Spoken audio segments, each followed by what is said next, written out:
नमस्कार, आप देख रहे हैं अनएडिटेड का एक और एपिसोड जहां मैं ईशा भंडारी और मेरे वरिष्ठ सहयोगी वरुण शर्मा आज बात करेंगे केरला की सियासत के बारे में। केरला की सियासत इस बार एक नई ट्विस्ट लेकर के आई है। जहां ट्रेडिशनली यूडीएफ और एलडीएफ के बीच में कॉन्टेस्ट होता था, इस बार भारतीय जनता पार्टी एक किंग मेकर के रूप में उभर रही है। अब ये किंग मेकर के रूप में कैसे उभर रही है आपको बताती हूँ।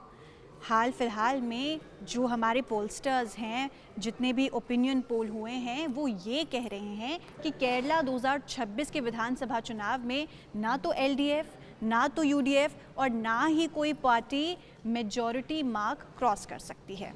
अब इसमें Bharatiya Janata Party as a game changer के तौर पर उभर सकती है।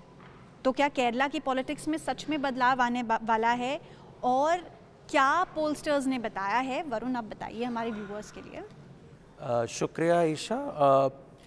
आपने सही कहा। केरल के विधानसभा चुनाव जो आगामी 9 तारीख को हैं, 9 अप्रैल को हैं, उसमें इस बार बहुत कड़ा मुकाबला देखने को मिल रहा है और ऐसा माना शुरू से ही जा रहा था कि कड़ा मुकाबला होगा।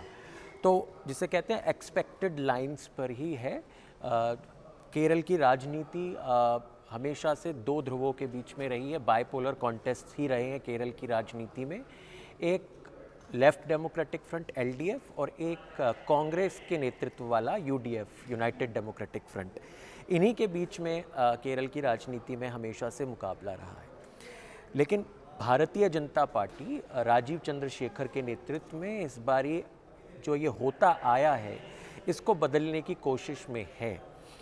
और जैसा आपने बोला, सर्वे की हम अगर बात करें, कम से कम 3 ऐसे सर्वे हैं जिनकी अगर हम बात करें, जो ये दिखा रहे हैं कि कहीं ना कहीं भारतीय जनता पार्टी केरल के अंदर किंग नहीं, कम से कम किंग मेकर की भूमिका में आ सकती है।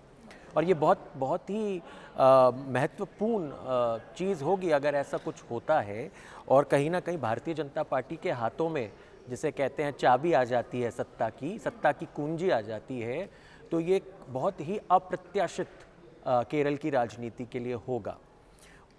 जो 3 सर्वे हैं मैं उनके थोड़े से आपके साथ डिटेल्स शेयर कर देता हूँ। एक तो मेट्राइज सर्वे है, दूसरा वोट वाइब सर्वे है और तीसरा जो है वो स्पिक मीडिया नेटवर्क ने किया है। तो ये 3 सर्वे ऐसे हैं जो ये कह रहे हैं कि कहीं ना कहीं भारतीय जनता पार्टी के हाथ में सत्ता की चाबी लग सकती है। मेट्राइज का जो सर्वे है वो ये बताता है कि एलडीएफ को 62 से 68 सीटें मिल सकती हैं। तो यानी अगर हम उसको एवरेज करके देखें तो 65 के करीब सीटें लेफ्ट डेमोक्रेटिक फ्रंट एलडीएफ को मिलने की उम्मीद है केरल के अंदर। ऐसा मेट्राइज का सर्वे कल ही जो आया वो ये कहता है। दूसरा जो यूडीएफ है, एलडीएफ के बाद उसको 67 से 73, 67 to 73 सीटें मिलने की का अनुमान मेट्राइज ने लगाया है। इसका अगर हम एवरेज निकालें तो 70 के करीब बैठता है। और भारतीय जनता पार्टी को मेट्राइज कह रही है कि लगभग हो सकता है 5 से 8 सीटें मिल जाएं। तो ये वही भारतीय जनता पार्टी है जिसका पिछली बार खाता नहीं खुला था और जिसने कि अपना जो खाता विधानसभा में पहली बार खोला था वो 2016 में निमोम की सीट जीतकर खोला था। तो उससे ये स्पष्ट इस वाले सर्वे से लग रहा है कि कहीं ना कहीं जो 140 की विधानसभा है केरल की और मेजॉरिटी मार्क, बहुमत का आंकड़ा 71 का है, कहीं ना कहीं अगर ऐसा हो गया, इतना कड़ा मुकाबला हो गया, तो 71 ना ही एलडीएफ ना ही यूडीएफ वो शायद ही छू पाएँ। और ऐसी स्थिति में अगर भाजपा के 5 से 8 अगर ये सीटें बता रहे हैं तो भाजपा ज़रूर, जो हमने भी लिखा है, किंग मेकर की भूमिका में आ सकती है। दूसरा वोट वाइब का सर्वे है। वोट वाइब के सर्वे ने यूडीएफ को 64 से 74 के बीच में सीटें बताई हैं। एलडीएफ की प्रेडिक्शन उन्होंने किया है 73 सीटों तक का, 63 से 73, जो मैक्सिमम रेंज रखी है वो 73 की रखी है।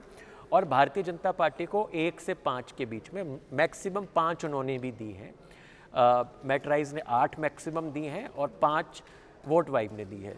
तो ये भी बहुत महत्वपूर्ण है। ऐसी स्थिति में जहां एक सीट की लड़ाई हो रही हो, वहां पे अगर इस सर्वे के मुताबिक 2 या 3 सीटें भी अगर हम उसका एवरेज निकालें आ जाती है भारतीय जनता पार्टी की या एनडीए की, तो बहुत महत्वपूर्ण हो जाएगा एनडीए और भाजपा का रोल नई सरकार बनाने में। और एक तीसरा स्पिक मीडिया नेटवर्क, जैसा मैंने जिक्र किया, उसके मुताबिक एलडीएफ को 62 से 66, मैं यहाँ पे ये भी जिक्र करना चाहूँगा कि 62 से 66 एलडीएफ को भी इस बात के लिए काफ़ी मुझे लगता है तारीफ़ करनी होगी कि किसी भी प्रेडिक्शन में को भी सर्वे आ रहे हैं, कहीं पर भी ये नहीं किसी प्रेडिक्शन में ये आया है, किसी भी सर्वे में ये आया है कि एलडीएफ 2 लगातार कार्यकाल के बाद, मतलब 2016 से लगातार सत्ता में है, 16 में 11, फिर उसके बाद 21 में लगातार 2 विधानसभा चुनाव जीतने के बाद भी एलडीएफ जो है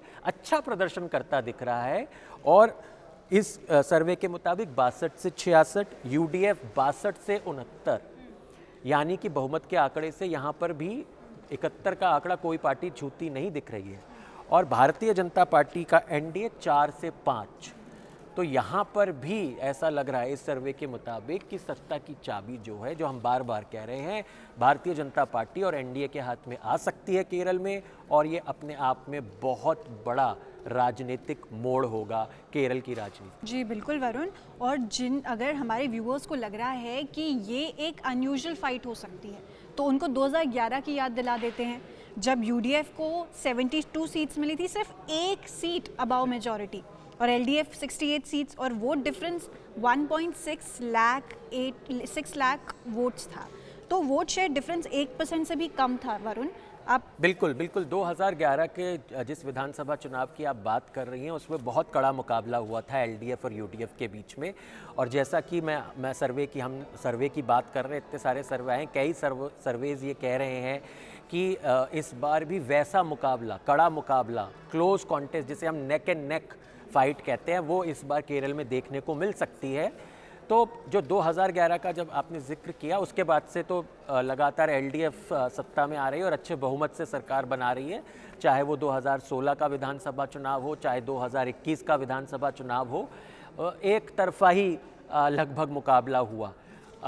लेकिन लोकसभा चुनावों में ज़रूर यूडीएफ ये यकीन दिलाता रहा कि, और यहाँ पे ये जिक्र करना भी ज़रूरी है कि देखिए, लोकसभा और विधानसभा चुनाव दोनों अलग अलग मुद्दों पर लड़े जाते हैं। प्रधानमंत्री पद के लिए लोकसभा का चुनाव होता है, और वहाँ ज़रूर जब राहुल गांधी खुद वायनाड से चुनाव लगातार 2 बार से जीते हैं केरल के अंदर, तो वहाँ एक माहौल लोकसभा में बनता है। लेकिन विधानसभा में, और ऐसे हमने पहले कई और राज्यों में भी देखा है कि उड़ीसा जैसा एक ऐसा राज्य है जहाँ पे कि विधानसभा और लोकसभा चुनावों में इस बार को अगर छोड़ दिया जाए, मतलब 2024 का अगर छोड़ दिया जाए, तो लोकसभा और विधानसभा के नतीजों में डिफरेंस दिखा है। लोगों ने अलग अलग प्रेफरेंसेस जताई हैं। प्रधानमंत्री पद के लिए किसी और पार्टी को वोट दिया है, मुख्यमंत्री पद के लिए किसी और पार्टी को वोट दिया है। तो ये एक तरीके से हमारे लोकतंत्र की मैच्योरिटी भी दर्शाता है कि हमारे वोटर्स कितने मैच्योर हैं। इसी तरीके से केरल में भी लोकसभा चुनावों में ज़रूर यूडीएफ का सिक्का चला है। पिछले अगर 2 बार के मुकाबलों को देखें, जहाँ तक मुझे याद पड़ता है, 2024 के लोकसभा चुनाव में यूडीएफ ने 20 में से 18 सीटें जीती थी और एलडीएफ को 1 ही सीट मिली थी। उससे पिछले वाले लोकसभा चुनाव में यूडीएफ को 19 सीटें मिली थी और एलडीएफ का 1 ही रहा था। ये जब मैं तब की बात कर रहा हूँ जब 2016 में एलडीएफ चुनाव जीत कर आया था, 2019 में लेकिन लोकसभा का चुनाव हार गए। उसके बाद 2021 में फिर विधानसभा का चुनाव जीता एलडीएफ ने, 99 सीटें आई थी 140 में से, प्रचंड बहुमत का था ये। और फिर 1 सीट लोकसभा चुनाव में 3 साल के बाद लगभग 2024 में।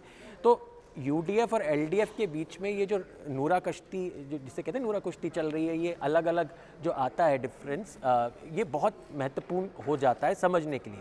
2011 में 72-68 का जो आंकड़ा था, बहुत जिसे कहते हैं कड़ी टक्कर के बाद यूडीएफ ने जैसे तैसे करके सरकार बनाई थी। 71 का मेजॉरिटी मार्क है, 72 लेके आई थी। बाद में एक बाईपोल हुआ, बाईपोल में संख्या 73 तक पहुंच गई थी, तो थोड़ा कंफर्टेबल भी उनको फील हुआ होगा। तो 72 और 68 ये आंकड़ा रहा था, यानी 140 में से बाकी किसी अन्य दल को, जैसे इंडिपेंडेंट्स जीत जाते हैं और पार्टियां जीत जाती हैं, किसी को कुछ भी नहीं मिला था। भारतीय जनता पार्टी 2011 के विधानसभा चुनावों में किसी भी विधानसभा सीट पे बढ़त पे नहीं थी। 3 विधानसभा सीटें ऐसी थी जहां पे भारतीय जनता पार्टी सिर्फ रनर अप रही, चाहे वो मंजेश्वर की सीट हो, कासरगोड की सीट हो और निमोम की सीट हो, जो फिर उन्होंने बाद में 2016 में जीती भी। तो अगर जहां आपने बात की 1%, बिल्कुल सही कहा, 1% का वोट मार्जिन था 2011 के चुनाव में। और अगर मैं नंबर्स की बात करूं तो लगभग 80 लाख से थोड़े ज़्यादा वोट यूडीएफ को मिले थे और 78,34,000 के आसपास लेफ्ट डेमोक्रेटिक फ्रंट एलडीएफ को मिले थे। तो 1,68,000 के आसपास का ये मार्जिन रहा था, जो कि 1% से भी कम था। और भारतीय जनता पार्टी का वोट शेयर 6%। बिल्कुल, भारतीय जनता पार्टी का वोट प्रतिशत उस समय 6% रहा था। और जैसे मैंने बोला, किसी भी विधानसभा क्षेत्र में भारतीय जनता पार्टी ने बढ़त नहीं बनाई, बढ़त बनाती तो जीतती ऑफ कोर्स। रनर अप 3 क्षेत्रों में ही रही थी। तो अभी से लेकर और 2011 से लेकर और अभी तक का अगर हम भारतीय जनता पार्टी का भी कंपैरिजन करें इन 2 फ्रंट्स की लड़ाई में, तो वो देखने को आ रहा है कि 16, 21 और अब 26 में कहीं ना कहीं भारतीय जनता पार्टी अपनी जगह बनाने में कामयाब रही है। तभी हम आज ये करने पर मजबूर हो गए हैं, कहने को मजबूर हो गए हैं कि क्या बन सकती है भारतीय जनता पार्टी किंग मेकर। तो वही वरुण, 2011 जैसा रेजर थिन कॉन्टेस्ट 2026 में बिल्कुल रिपीट हो सकता है, ये हम लोग मान के चल रहे हैं। ओपिनियन पोल तो ईशा देखिए मुताबिक। एटलीस्ट बोल रहे हैं। हाँ। ये हम माने या ना माने, लेकिन ट्रेंड्स को तो कहीं ना कहीं हमें उसको जहन में रखना पड़ेगा। बिल्कुल। वरुण, अगर हम बात करें ट्रायंगुलर फाइट्स की, गेम चेंजर सीट्स जो हैं भारतीय जनता पार्टी की, जैसे 10 सीट हैं, नेमोम है जहां से राजीव चंद्रशेखर एलडीएफ के अगेंस्ट, यूडीएफ के अगेंस्ट खड़े हैं, पलक्कड़ है, त्रिशूर है, कजाकोटम है। तो इन सीट्स की बात करें वरुण, बीजेपी यहाँ पे स्ट्रॉन्ग होल्ड रखती है कहीं ना कहीं, तो वो क्या सीट्स हैं और कैसे बीजेपी इन सीटों में स्ट्रॉन्ग हो सकती है और कैसे अपना पाजा पलट सकती है यहाँ पे? नहीं, देखिए कुछ कई तो जो अति उत्साही हमारे लोग हैं, जो भारतीय जनता पार्टी के लोग हैं, हमारे से जुड़े हुए भी लोग होते हैं, वो एनालिस्ट जो होते हैं वो बात करते हैं कि 20 सीटें भी आ सकती है भारतीय जनता पार्टी की। लेकिन देखिए, भारतीय जनता पार्टी ने केरल में मेहनत बहुत की है, इसमें कोई शक नहीं है। और भारतीय जनता पार्टी ने इस बार वहाँ पे ये कोशिश भी की है कि जो अलायंस बनाएं वो अलायंस इस तरीके का बनाएं कि जिससे कि फ़ायदा हो। अलायंस सिर्फ नाम मात्र के लिए बनाने से कुछ फ़ायदा नहीं होता है। तो भारतीय जनता पार्टी, भारत धर्म जन सेना और 2020 पार्टी जो एर्नाकुलम डिस्ट्रिक्ट में काफ़ी मजबूत मानी जाती है, उनके साथ भारतीय जनता पार्टी ने एक मजबूत गठबंधन के तौर पे खुद को पेश किया है। एलडीएफ और यूडीएफ का अल्टरनेटिव अपने आप को बताती रही है और इस बार बड़े ज़ोर शोर से वो फिर से मैदान में है। और ये कहीं ना कहीं राजीव चंद्रशेखर के नेतृत्व में पार्टी 1 साल से ज़्यादा हो गया जब से इन्होंने कमान संभाली है प्रदेश भाजपा की। भारतीय जनता पार्टी कहीं ना कहीं ऐसा लग रहा है अभी तक के इन सर्वेस से कि बनाने में कोई ना कोई अपना स्पेस केरल की राजनीति में सफल हुई है। और इसके पीछे रीजंस भी हैं। जो आपने सीटें बताई, निमोम की सीट का हम बार बार जिक्र करते हैं। राजीव चंद्रशेखर खुद, जैसा आपने कहा, चुनाव मैदान में है इस समय। जो सीपीआईएम के सिटिंग एमएलए हैं सेवनकुट्टी को कड़ी टक्कर दे रहे हैं वो। इसके अलावा कांग्रेस के सबरी नंदन भी चुनाव मैदान में है निमोम से। ये निमोम की सीट वही है जिसका बार बार हम जिक्र करते हैं, भाजपा ने जब इससे ही खाता खोला। इसके बाद 24 का जो लोकसभा चुनाव हुआ, भारतीय जनता पार्टी यहाँ अच्छे खासे मार्जिन से आगे चल रही थी। राजीव चंद्रशेखर तब तिरुवनंतपुरम की लोकसभा क्षेत्र से चुनाव मैदान में थे और शशि थरूर के खिलाफ मुकाबला कर रहे थे। तो निमोम सीट से इन्होंने लगभग 61,000 से ऊपर इनको वोट मिले थे निमोम की विधानसभा क्षेत्र में। तो यस, निमोम एक ऐसी सीट है, एक ऐसा चुनावी क्षेत्र है जहाँ से भारतीय जनता पार्टी को इस बार काफ़ी उम्मीद है। दूसरा आपने जिक्र किया पलक्कड़ का। शोभा सुरेंद्रन, फायर ब्रांड काफ़ी नेता हैं। शोभा सुरेंद्रन बहुत चुनाव लड़े हैं, अनलकी रही हैं, मुकाबला बहुत कड़ा दिया है हर बारी, बट हार ही नसीब हुई है। लेकिन इस बार माना जा रहा है कि पलक्कड़ में, जहाँ से पिछली बार भारतीय जनता पार्टी दूसरे नंबर पे आई थी 24 के लोकसभा चुनावों में, भारतीय जनता पार्टी अच्छा परफॉर्मेंस दे सकती है। हो सकता है ये सीट शोभा सुरेंद्रन जो कि एक तरीके से हिस्टोरिकली देखा जाए भारतीय जनता पार्टी ने इस सीट पे अच्छा परफॉर्मेंस दिया है तो निकाल भी सकती है। और यूडीएफ के रमेश पिशौरदी और एलडीएफ के रज्जाक एनएमआर रज्जाक के खिलाफ शोभा सुरेंद्रन मैदान में है। तीसरी सीट का आपने जिक्र किया त्रिशूर की। देखिए जी त्रिशूर की सीट एकमात्र ऐसी सीट है अगर मैं कहूँ अभी तक के इतिहास में जहाँ से भारतीय जनता पार्टी ने अपना पहला एमपी लोकसभा में भेजा। सुरेश गोपी जो अब मंत्री भी हैं नरेंद्र मोदी की सरकार पे। सुरेश गोपी के टाइम पे जब 2024 में जब वो चुनावी मैदान में थे लगभग 74,000 से ज़्यादा वोटों से उन्होंने चुनाव जीता। वहाँ जो 7 विधानसभा क्षेत्र हैं उनमें से 6 विधानसभा क्षेत्रों पर सुरेश गोपी को बढ़त थी। उनमें से एक त्रिशूर की विधानसभा सीट भी थी जहाँ से उनको बढ़त थी। पद्मजा वेणुगोपाल यहाँ से चुनावी मैदान में हैं, के करुणाकरन की पुत्री हैं। पद्मजा वेणुगोपाल पिछली बार कांग्रेस में थी, कांग्रेस के से चुनाव लड़ा था, हारी थी, लेकिन इस बार भारतीय जनता पार्टी में हैं और त्रिशूर में कड़ा मुकाबला दे रही हैं एलडीएफ के अलनकोडे लीला कृष्णन को और राजन पल्लन हैं यूडीएफ के जो कि चुनावी मैदान में हैं। इसके अलावा अगर मैं बात करूँ कज्जाकुट्टम से बिल्कुल एक्शन मोड में है, पूर्व मंत्री रहे हैं, वहाँ से ताल ठोक रहे हैं। मंजेश्वर इतनी करीबी सीट रही है कि बहुत कम मार्जिन रहा है मंजेश्वर में पिछली बार और उससे पिछली बार, मतलब कितना पिछली बार कहें अब के सुरेंद्रन के लिए कि के सुरेंद्रन पिछली बार भी बहुत 745 वोट थे मेरे ख्याल से मार्जिन से हारे थे, उससे पिछले चुनाव 89 वोटों से हारे थे, मतलब मार्जिन देखिए आप। और इस बार फिर वो चुनावी मैदान में पूर्व भारतीय जनता पार्टी के प्रदेश अध्यक्ष रहे हैं, इस बार फिर से इंडियन यूनियन मुस्लिम लीग IUML के कैंडिडेट के खिलाफ ताल ठोक रहे हैं। इसके अलावा कासरगोड की सीट है जिससे जहाँ पे भारतीय जनता पार्टी पिछली बार भी दूसरे नंबर पे रही थी, मैंने जिक्र किया। और कासरगोड की ऐसी सीट है जहाँ से भारतीय जनता पार्टी 2011 में भी जब पूरे प्रदेश में 6% वोट मिले थे तब कासरगोड की एक ऐसी सीट थी जहाँ पे दूसरे नंबर पे रही थी। इसके अलावा वट्टेयूरकावु जो तिरुवनंतपुरम के अंदर आती है, ये बड़ी फाइट्स है। वट्टेयूरकावु जहाँ पे फॉर्मर DGP श्रीलेखा मैदान में है। अरनमुला जहाँ से पूर्व प्रदेश अध्यक्ष कुमनम राजशेखरन जो गवर्नर भी रह चुके हैं, सीनियर लीडर हैं, वो भी मैदान में है। मल्लमपुजा कट्टकाडा की सीट है। कट्टकाडा की सीट भी बहुत महत्वपूर्ण है, यहाँ से भी भारतीय जनता पार्टी को बढ़त मिली थी लोकसभा चुनावों में और PK कृष्णदास जो सीनियर लीडर हैं भारतीय जनता पार्टी के वो चुनावी मैदान में हैं। इसके अलावा मल्लमपुजा की सीट जो है C कृष्ण कुमार वो भी यहाँ पे चुनावी मैदान में है और बहुत उम्मीद की जा रही है कि मल्लमपुआ की सीट जो है शायद यहाँ से भारतीय जनता पार्टी इस बार कुछ ना कुछ कमाल दिखाएगी और ई प्रभाकरन और ए सुरेश कांग्रेस के, ई प्रभाकरन लेफ्ट के हैं, उनको धूल चटाकर विधानसभा में प्रवेश करेगी। तो ये कुछ सीटें हैं, ऐसी सीटें हैं, चाहे निमोम की हो, चाहे वट्टेयूरकावु की हो, चाहे मल्लमपुआ की हो, या फिर हमने जिक्र किया त्रिशूर से लेके और कासरगोड तक और मंजेश्वर तक, जहाँ पे भारतीय जनता पार्टी अच्छा प्रदर्शन इस बार कर सकती। और अच्छा प्रदर्शन अगर करती है तो पूरा रिजल्ट इस पे भी डिपेंड हो सकता है केरला का भाजपा के लिए कि किंग मेकर बनेगी, गेम चेंजर बनेगी या नहीं बनेगी। अब हम अपने 4th सेगमेंट पे आते हैं वरुण। बीजेपी का स्टैंड, अगर हंग असेंबली होती है तो बीजेपी क्या करेगी? देखिए केरल के अंदर अगर अब तो केरलम नाम हो गया है वैसे, लेकिन अगर भारतीय जनता पार्टी को 4 से 5 सीटें मिल जाती हैं और कहीं इस तरीके का माहौल बन जाता है कि इस तरीके का नतीजा आता है 4 मई के दिन की विधानसभा चुनावों में ना LDF को बहुमत मिल रहा है ना UDF को बहुमत मिल रहा है और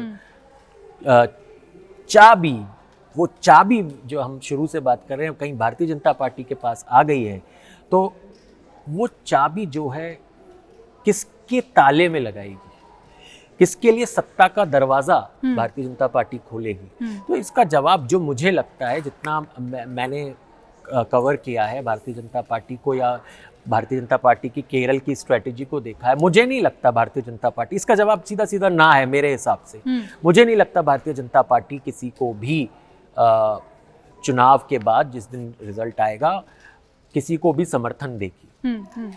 त्रिशंकु विधानसभा अगर आती है, भारतीय जनता पार्टी NDA ना ही LDF को समर्थन देगा और ना ही UDF को समर्थन देगा। छोटी पार्टियों को भी नकार रहे हैं कि छोटी पार्टियों के साथ भी नहीं मिल सकती है? नहीं, देखिए जहाँ तक भारतीय जनता पार्टी की आप बात कर रहे हैं तो एनडीए में जितनी भी सीटें आएंगी वो तो एनडीए की ही होंगी, और वो किसी कीमत पर इनका स्टांस क्लियर है कि यूडीएफ और एलडीएफ के साथ नहीं जाएंगे।